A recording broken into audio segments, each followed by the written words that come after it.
What did you see on my back, human? The alien princess couldn't hide it anymore. The medical tent reeked of antiseptic and fear.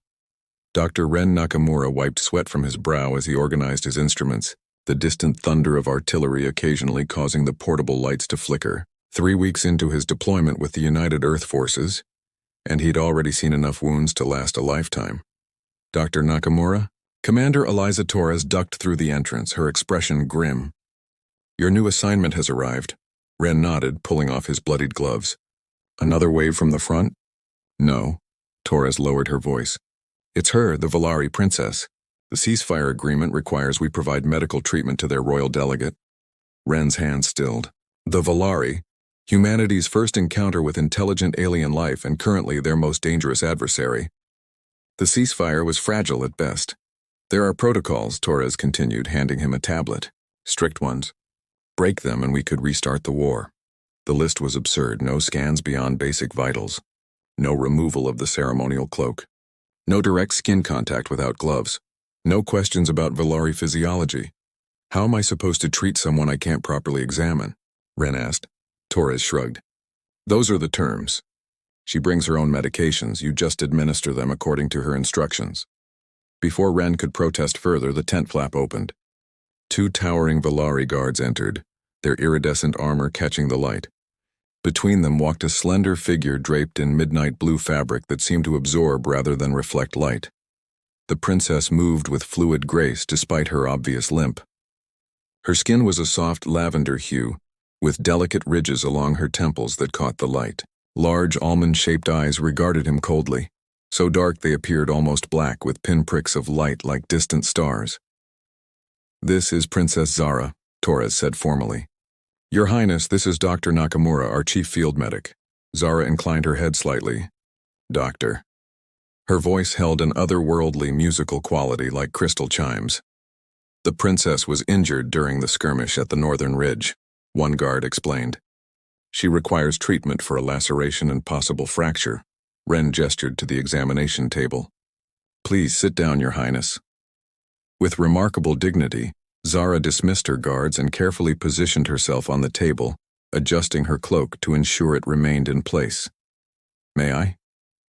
Ren asked, gesturing to her injured arm. She extended it from beneath her cloak. The wound was clean but deep, the edges of her lavender skin already sealing themselves in a way human flesh never could. Your regenerative abilities are remarkable, Ren observed, cleaning the wound. Not remarkable enough. Evidently. Her tone was dry, almost humorous. As he worked, Ren noticed how she watched his hands, curious despite her aloofness. When he applied the bandage, their fingers briefly touched, and her entire body tensed. Forgive me, he said immediately, it's nothing.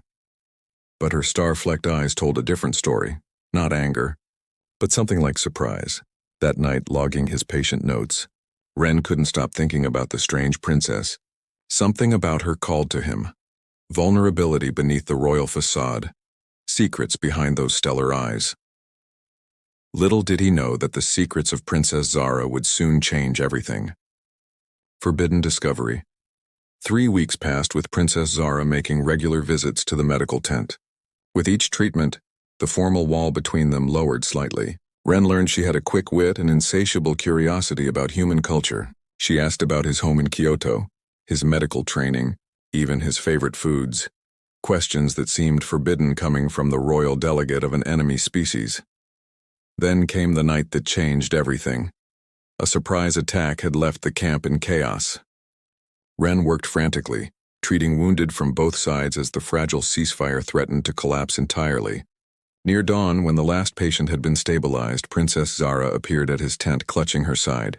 Your Highness. Ren rushed to help her to the examination table. Where are your guards? Occupied with diplomatic matters. Her breathing was labored. The attack wasn't sanctioned by our government. I came alone. Blood, a strange silvery violet, seeped through her cloak. The injury was serious. I need to see the wound properly, Ren said, hesitating. Your cloak. Zara's eyes met his, conflicted. You cannot remove it, but I can adjust it. Turn around, he obeyed. When she permitted him to look again, she had positioned herself face down on the table. The cloak parted just enough to reveal her injured side. As Ren worked to clean and close the wound, he noticed something extraordinary. Beneath her lavender skin, intricate patterns glowed with a soft blue-white light like constellations seen through thin clouds. The patterns pulsed rhythmically, almost like heartbeats, extending across her back beneath the edges of the cloak. His fingers hesitated over one particularly bright pattern. Zara tensed immediately, turning her head. "What did you see on my back, human?" Her voice trembled, eyes wide with what he now recognized wasn't anger but fear. The truth tumbled out before he could stop it. "Something beautiful." Like living constellations, she stared at him speechless. Then, to his astonishment, her eyes filled with starlit tears. "No one has ever called them beautiful before," she whispered. In that moment, something shifted between them, a truth acknowledged, a barrier broken. For the first time, Ren saw beyond the princess to the person, wounded in ways that went far deeper than flesh, hidden truths. "Their wings," Zara explained 3 nights later in the privacy of Ren's quarters. They had taken to meeting after hours, away from watchful eyes. Or they would be if they hadn't been sealed. Ren sat transfixed as she revealed her story. The Valari hadn't always been warriors. Centuries ago, they had been peaceful explorers, capable of interstellar flight using bioluminescent wings that connected them to cosmic energies. "But power corrupts," she continued, gazing at the ceiling of the tent as if seeing through it to the stars above. "Our military leaders feared those with the strongest wings. They developed a sealing ritual binding the wings beneath the skin. That's why the cloaks are mandatory for royalty," Ren realized. Zara nodded. The royal bloodline always had the most powerful wings. "The sealing is performed in childhood now. I was sealed when I was just 8 years old." "That's barbaric," Ren said, reaching for her hand without thinking. She didn't pull away. "It's our way. The wings grant too much individual power, they say. But lately I've been having dreams. Dreams of flying among the stars again as our ancestors did." The next day, Ren began researching. He accessed ancient human texts about the first Valari contact, historical accounts that mentioned light beings descending from the heavens. At night, Zara taught him to read Valari script, translating medical texts she smuggled from their ships. Their meetings grew longer, their touches more frequent. The first time he helped her apply healing salve to her back, tracing the glowing patterns with his fingertips. She shuddered beneath his touch. When their eyes met afterward, something electric passed between them. "This is forbidden," she whispered, even as she leaned closer. "Most worthwhile things are," he replied, before their lips met in a kiss that felt like falling into starlight. As days turned to weeks, they made a discovery in an ancient Valari text. The sealing wasn't permanent. It could be broken through a ritual performed at a place of cosmic significance. "There's a meteor crater 50 miles from here," Ren said, pointing to a map. Ancient peoples considered it sacred ground. Zara's eyes widened. "The ritual requires a guide, someone to anchor the unsealed to this reality. It's dangerous for both participants." "I'll do it," Ren said without hesitation. That night, as they lay wrapped in each other's arms, the glowing patterns on her back pulsed brighter than ever, casting ethereal light across his quarters. "If we succeed," Zara murmured against his chest, "everything changes. My people will know their princess has broken the most sacred tradition. Your people will see me as an even greater threat." Ren traced the curve of her face, memorizing every detail. "Or they'll see that there's another way, beyond war, beyond fear." Their plan was set for 3 nights hence during the new moon. Neither spoke of what might happen if they failed. The next morning, Commander Torres summoned Ren to her office. "The Valari High Command has requested Princess Zara's immediate return," she said, studying him closely. "They're concerned about improper medical procedures." Ren's heart pounded, but he kept his expression neutral. "I've followed all protocols." "See that you continue to do so," Torres replied. "They're sending a transport tomorrow night." Time had just run out. "Breaking free. We leave tonight," Ren whispered as he checked Zara's bandages one final time in the medical tent. His fingers lingered on her wrist, feeling her rapid pulse. "Pack only what you need." Darkness had barely fallen when they slipped away, using the patrol rotation gap Ren had memorized weeks earlier. They took a small transport vehicle, its engine muffled as they passed the perimeter sensors. "If they catch us, it's treason for you," Zara said, her voice tight with concern. The glowing patterns beneath her skin pulsed more visibly now, as if sensing their destination. "And for you?" Ren asked, navigating through the rocky terrain. "Worse than treason. Heresy." She gazed out at the unfamiliar landscape. "The punishment is having your wings removed entirely." They drove in tense silence until the crater came into view, a massive depression in the earth, eerily beautiful under the starlight.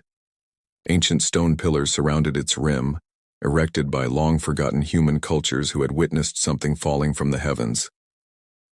"This is it," Zara whispered, stepping from the vehicle. "I can feel it.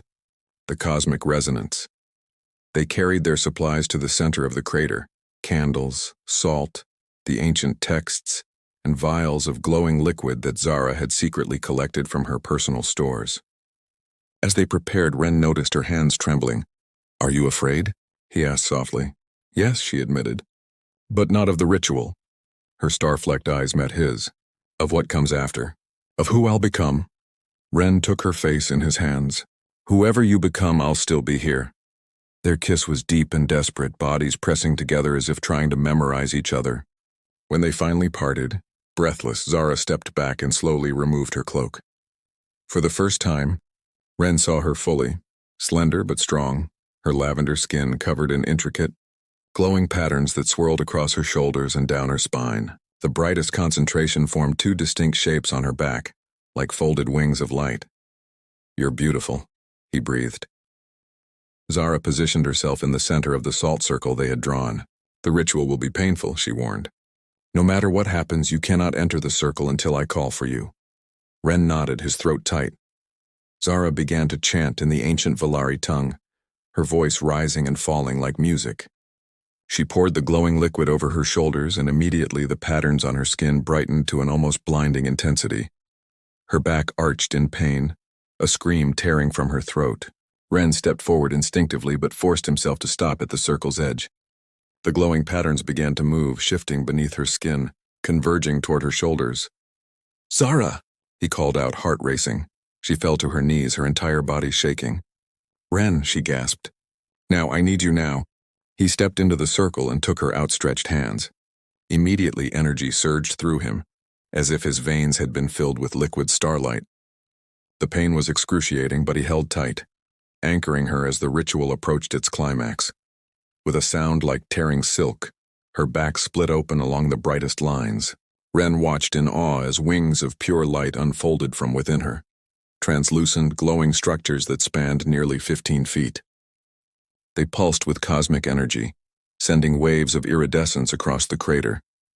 Zara lifted her face to the stars, tears streaming down her cheeks as her wings unfurled completely for the first time since childhood. The sight was so beautiful it hurt to look directly at her, like gazing at the sun.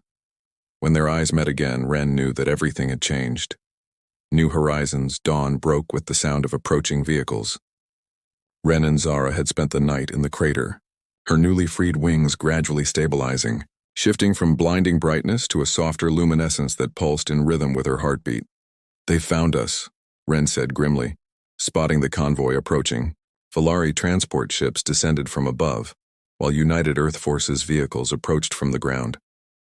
Zara stood tall, her wings partially folded but fully visible. "Let them come," she said. "I won't hide anymore." Commander Torres arrived first, her expression shifting from anger to astonishment at the sight of Zara's wings. "Dr. Nakamura, what have you done?" she demanded. Before Ren could answer, the Valari High Commander Tyrus descended from his ship, flanked by guards, his cold eyes fixed on Zara's wings with naked fear and rage. "Abomination," he spat. "You have violated our most sacred law." "I have reclaimed our most sacred heritage," Zara countered, her wings flaring wider. "Our ancestors flew among the stars, Tyrus. They sought knowledge, not conquest." "Contain her," Tyrus ordered his guards, "and execute the human who assisted in this heresy." The guards hesitated, transfixed by Zara's wings. Taking advantage of their hesitation, she spread her wings fully and rose into the air, hovering several feet above the ground. The cosmic energy flowing through her created a protective field around both her and Ren. "This conflict between our peoples is built on lies," she called out, her voice amplified by the energy surrounding her. "The Valari weren't always warriors. We were explorers, healers, seekers of knowledge. The wings were sealed for the good of all, Tyrus shouted. Such power cannot be trusted to individuals. It's fear that cannot be trusted, Zara replied. She descended slowly, landing between the human and Valari forces. Look at me, all of you. I have reclaimed my heritage. Yet I seek not domination, but understanding. She extended her hand to Ren, who stepped forward to take it. The energy flowing through her enveloped him too, creating a visible bond between them. This human helped me not out of malice or for power, but out of compassion, she continued. He saw beauty where our own people taught us to see shame. Commander Torres stepped forward cautiously. Your Highness, what exactly are you proposing? A true peace, Zara replied. Not built on fear and suppression, but on understanding. Let me show you what the wings truly mean. With that, she extended her energy field outward, gently touching the minds of everyone present. Images flowed from her consciousness to theirs. Visions of ancient Valari soaring through space, bringing healing and knowledge to countless worlds. The peaceful history her people had buried beneath centuries of militaristic tradition. When the vision ended, silence fell over the crater. Even Tyrus seemed shaken. There is another path, Zara said softly. For both our peoples, 6 months later, Ren stood on the observation deck of the new joint human-Valari research station, watching as Zara led a group of young Velari, the first to have their wings unsealed in centuries, in flight training. The peace was fragile still, with hardliners on both sides resistant to change, but it was holding. Quite a sight, isn't it? Commander Torres said, joining him at the window.